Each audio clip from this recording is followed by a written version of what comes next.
देश नीति, केवल सच्ची और पक्की खबरें। नीति में दोस्तों आपका स्वागत है। मैं हूं आपके साथ राशिद जहीर। एक बुरी खबर आ रही है।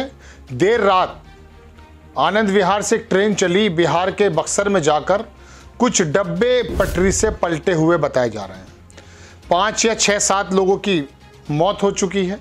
जब तक आप ये मेरी खबर सुन रहे होंगे शायद संभव है मौतों का आंकड़ा बढ़ जाए। पहले मैं आपको खबर दिखाना चाहता हूँ, उसके बाद मैं आपको थोड़ा सा ट्रेन एक्सीडेंट्स के बारे में और हमारी जो रेलवे व्यवस्था है उसके बारे में बताऊंगा। आप देखें, आपकी स्क्रीन पर खबर है। एक हंसराज मीना साहब है, उन्होंने उस ट्रेन की जगह का एक वीडियो ट्वीट किया, लिखा कि बिहार के बक्सर में ट्रेन दुर्घटना की खबर चिंताजनक है, जहां नॉर्थ ईस्ट एक्सप्रेस के 5 डब्बे पटरी से उतर गए, जिसमें कई यात्रियों के गंभीर रूप से घायल होने की सूचना है। मुझे उम्मीद नहीं बल्कि पूरा भरोसा है कि रेल मंत्री अश्विनी वैष्णव का इस्तीफा नहीं होगा। छोटा सा सीन आप देख लीजिए, अंदर का भी सीन दिखा रहा है कुछ लोग और बाहर का भी, और फिर मैं आपको अखबार की खबर दिखाता हूँ। इसके बारे में बताया जाता है कि किस तरह से लोगों का वहाँ पर हताहत होने की सूचना है। इसे जागरण ने छापा दर्शकों रात कि बिहार के बक्सर में आनंद विहार कामाख्या एक्सप्रेस की 6 बोगियाँ हुई बेपटरी, 5 की मौत, राहत बचाव कार्य। 5 की मौत, 6 की मौत, 7 की मौत। हर दूसरे तीसरे महीने आपके सामने ही खबर आ जाती है कि फला जगह ट्रेन पलट गई है, फला जगह ट्रेन के डब्बे नीचे उतर गए हैं, कुछ एक दूसरे पर चढ़ जाते हैं। आप भी इसे एक दुर्घटना समझ के रुक जाते हैं। मैं आपको दर्शकों एक बात बताना चाहता हूँ कि दुनिया में दुर्घटनाओं का परसेंटेज वहाँ की सरकारों ने कम कर दिया है। प्राकृतिक आपदाएं आ जाएं बात दीगर है, उसके बारे में तो ज़्यादा दखल नहीं हुआ इंसान का, लेकिन फिर भी ये ट्रेन पलटने की खबर आपको जापान में क्यों नहीं सुनने को मिलती, चीन में सुनने को क्यों नहीं मिलती, या बाकी जो फॉरेन कंट्रीज़ हैं वहाँ सुनने को क्यों नहीं मिलती? अब मैं आपको बताता हूँ। ये तो खबर है जो आपने सुन ली। मैं खाली आपको ये खबर देने के लिए तो हाजिर नहीं हुआ कि 5 लोग मर गए ट्रेन की। ये जो सीन है ना, जब तक कोई बंदा उस रेलवे स्टेशन पर या जहाँ पर ट्रेन का एक्सीडेंट हुआ हो जाएगा नहीं, अंदाज़ा नहीं कर सकता जब तक जाएगा नहीं। एक मर्तबा मेरी ज़िंदगी में भी ऐसा ही हुआ है। 2017-18 के बीच की बात है। उत्तर प्रदेश के खतौली में एक मर्तबा गाड़ी पलट गई थी, बल्कि गाड़ी के ऊपर कई जो वो पलटी है उसके ऊपर पीछे के डब्बे चढ़ते हुए नज़र आए।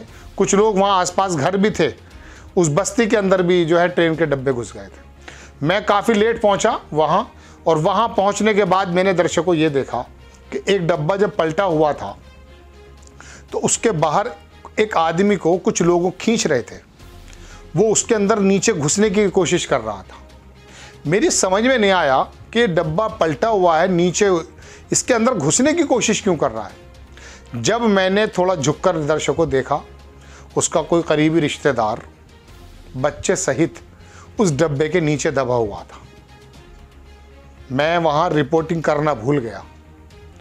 वहाँ एनडीआरएफ की टीम आ गई, तमाम लोग आ गए जैसे यहाँ आ जाएंगे। लेकिन मैं आपको बताना ये चाहता हूँ कि जब मैं एक बार उसमें उसी डब्बे के एक जो टेढ़ा डब्बा था उसके अंदर जब मैं गया तो मुझे चक्कर आने लगे उसमें। उसके पीछे मैं कूद करके जब पीछे की तरफ गया, वहाँ एक धर्मशाला थी, वहाँ लाशें रखी थी।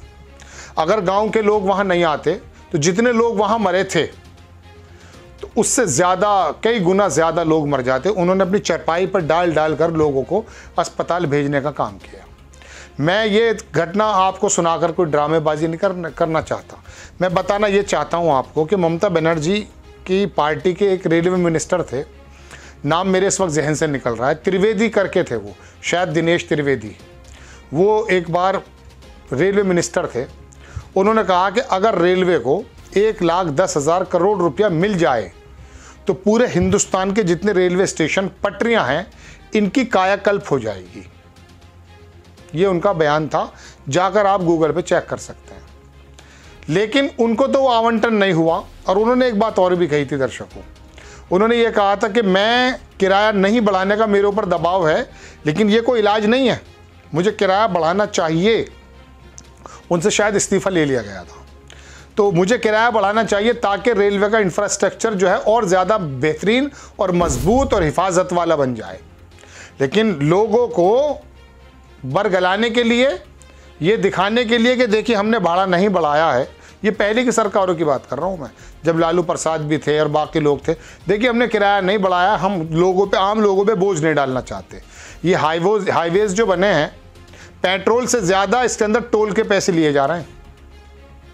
तो आप रेलवे जो हिंदुस्तान का नहीं दुनिया का सबसे बड़ा उपक्रम है भारतीय रेल, उसके इंफ्रास्ट्रक्चर के लिए अगर आप थोड़ा सा किराया बढ़ा दें, हालांकि बढ़ रहा है अब, लेकिन उसके अलावा उसमें जो फैसिलिटीज़ मिलनी चाहिए वो नहीं मिल पाती हैं।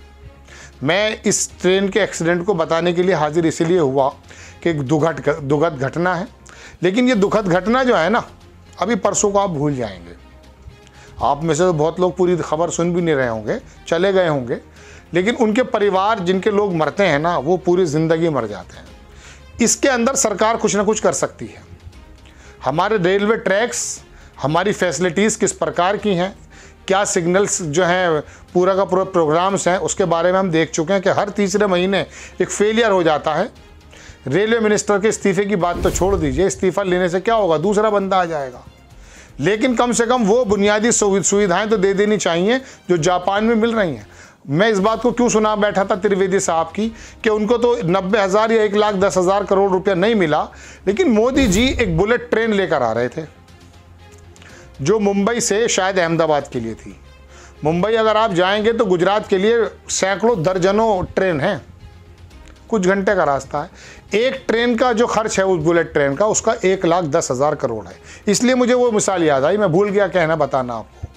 1,10,000 करोड़ रुपया उसके अंदर जापान ने हमें 50 बरस का उसमें जो है ऋण भी दिया था, शायद 80,000 करोड़ का। वो 80,000 करोड़ का ऋण हमें 50 बरस में चुकाना है, लेकिन वो ऋण नहीं मिला था, उसका तमाम डब्बे और तमाम चीज़ें जापान से बननी थी, देने के बाद वापस ले लिया था, और वो चीज़ें हमें उसने दी हैं। यानी कि उसने कोई कारोबार किया है। एक रेलवे बुलेट ट्रेन चाहिए हमें, या पूरे हिंदुस्तान के अंदर जो रेलवे का एक तंत्र है उसकी फैसिलिटीज़ और उसकी हिफाजती दस्ते, हिफाजती काम ज़्यादा होने चाहिए। इस बात का तो अंदाज़ा आप इसलिए कीजिए, अगर आप इस बात की राजनीति से बाहर आ जाएं कि मैं जो टैक्स देता हूं माचिस खरीदने से लेकर हवाई जहाज़ खरीदने तक, सरकार मुझे पलट में क्या देती है। अगर आपको मंदिर चाहिए ना, मस्जिद चाहिए, मज़ार चाहिए, तो कोई आपसे गिला नहीं है, आप बिल्कुल सही ट्रैक पे हैं। और लेकिन अगर आपको ये चीज़ें चाहिए तो आपको सरकारें बदलनी भी चाहिए और सरकारों से सवाल भी करना चाहिए। आपको खबर कैसी लगी अपनी राय कमेंट्स बॉक्स में ज़रूर दीजिए। दर्शकों, चैनल को सब्सक्राइब कीजिएगा, शेयर कीजिएगा, और फेसबुक पर हमारा पेज है उसको फॉलो कीजिए, थैंक्स के बटन को दबाइए ताकि आज़ाद मीडिया अपना काम करता रहे। नेक्स्ट टाइम मैं किसी खबर के साथ आता हूँ। जय हिंद।